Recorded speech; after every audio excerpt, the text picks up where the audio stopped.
Day With Me channel. I am Vijayakumar with the news last week.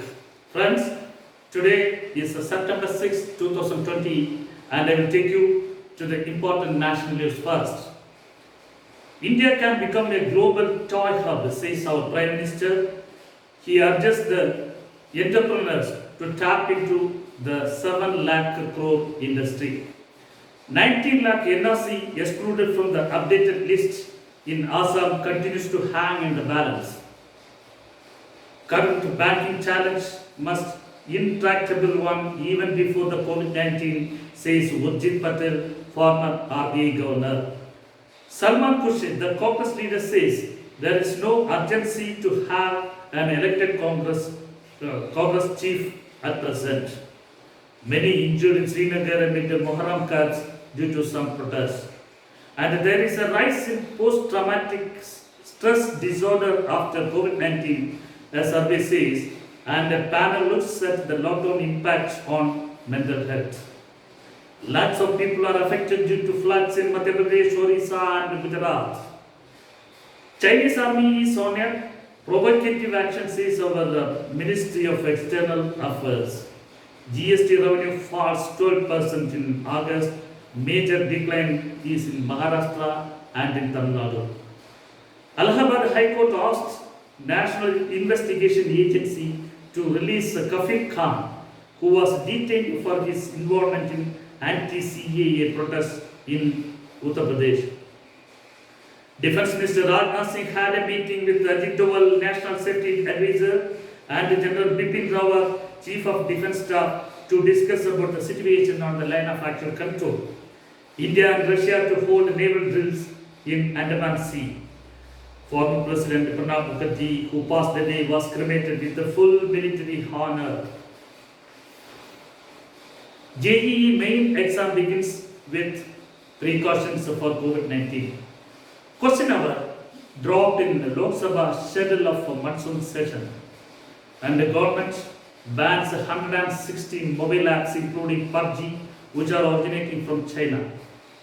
India-China talks at Shushal remains inconclusive. Metro trains are scheduled to start from September 7. China says India is entirely responsible for tensions in the LAC. In Rajouri, which is a Pakistan border, a JCO was killed in the Pakistan fire. UN Security Council blocks Pakistan bid to name India in terror list. Banks must not gain profit from the pandemic, says the Supreme Court. General Rawat pushes for Quad. The Chief of Defence Staff cautions Pakistan against taking advantage of India-China tensions. Hit by the Indian move to ban 180 Chinese ads, China says India is abusing national security, colluding with America. Ghulam Nabi Azad presides over a meeting of the parliamentary group of Congress people. Rajnath Singh meets Chinese counterparts at a meeting of defense ministers held at Moscow. Supreme Court rejects appeal by 6 states against the conducting of JEE and NEET examinations. Rahul Gandhi attacks center over job losses. Prime Minister says women police can save Jammu and Kashmir children from taking to wrong paths. Kerala talks in case for child care. A Pune firm which produced the test kit against COVID gets nod for its manufacture. Now we will see local news last week. Kerala state targets schools reopening by January. A job aspirant committed suicide near Thiruvananthapuram and widespread protest triggered throughout the Kerala. 2 DYFI activists were murdered near Thiruvananthapuram, allegedly by Congress people. NIA checks footage in Kerala Assembly to verify the connection of ministers or officials with the gold smuggling case. Binesh Kodiyeri, son of Kodiyeri Balakrishnan and CPIM Secretary of Kerala, is suspected to have link with the drug mafia who were arrested recently in Karnataka.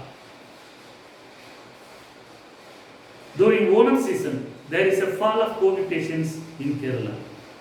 Shashikala, the former aide of former Chief Minister Jayalalitha, who is in jail for disproportionate assets, case may be released in September here.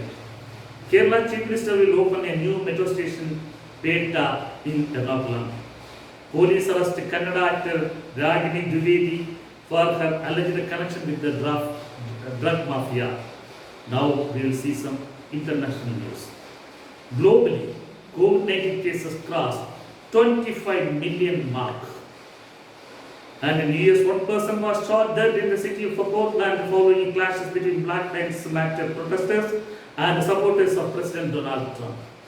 In Europe, millions of students are back to school. And there's a problem between Turkey and Greece regarding sharing of oil resources explode in the East Mediterranean, and the Turkey has came forward for talks. US Secretary Pompeo said China was engaged in a pattern of bullying and that the US hoped the situation between India and China at the LAC would be resolved peacefully. And the experts are puzzled over the decrease of virus case in Pakistan. And the Sri Lankan cabinet appoints a panel to draft a new constitution.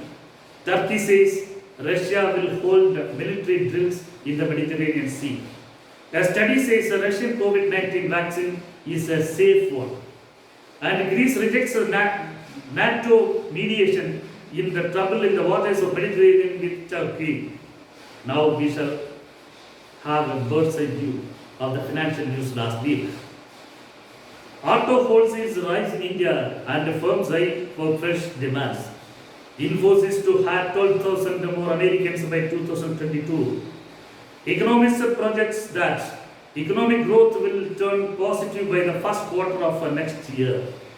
Ashok Leyland is betting on three levers: LCV, buses, and the defense sector to overcome the current challenging times. Finance Minister says COVID-19 distress should not be subject to credit assessment. Indian companies have raised record equity capital tapping surplus cash for a $50 trillion globally stimulus, in a global stimulus. Now I'll take you to some sports news last week, friends. US Open tennis matches have started, and since Reina returned without taking part in the IPL 2020 cricket in Dubai, a suitable substitute is being searched. Djokovic had a good start in the US Open tennis. PV Sindhu is to slip the Uber Cup Badminton Championship due to personal reasons. And Messi decides to stay with the Barcelona, and at the US Open, Garcia stunned others with her exemplary performance. Chennai Super Kings Harbhajan Singh arcs out of IPL 20 at Dubai. With that, I conclude this week's news. We will see you tomorrow. Till then, bye.